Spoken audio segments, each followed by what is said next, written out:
Hello, welcome to the Daily Murder Case Study session. Today, I'm going to go back in the early 1920s and unveil the truth.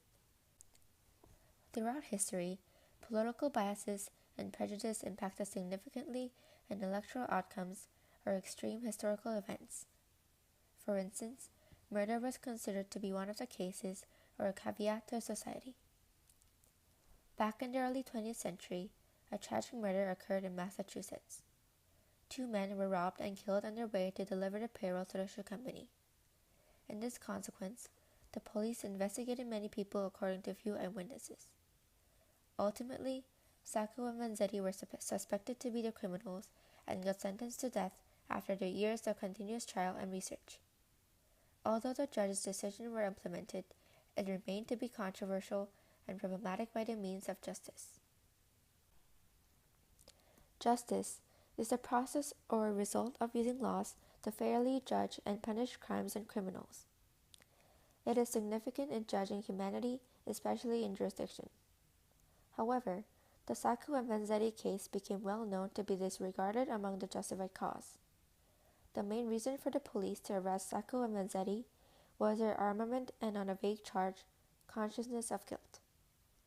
During the first trial held by District Attorney Katzman in 1921, 59 witnesses were testified for the prosecution and 99 were testified for defendants.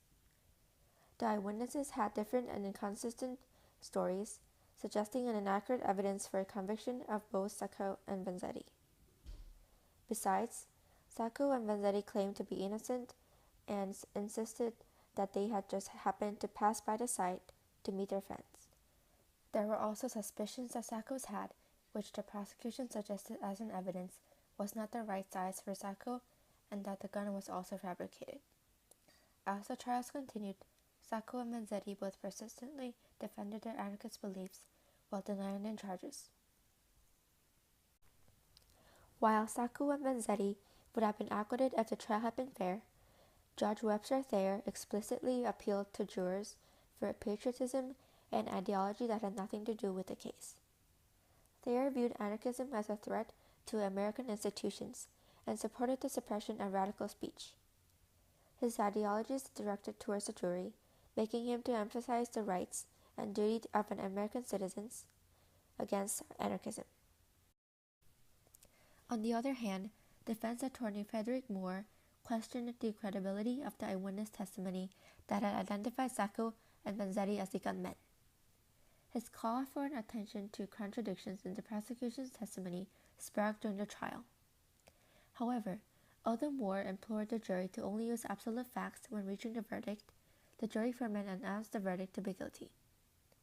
In an unfair court atmosphere, the vague statements of the eyewitnesses and the guilty verdicts of the defendants result in a conviction, even in the absence of conclusive evidences.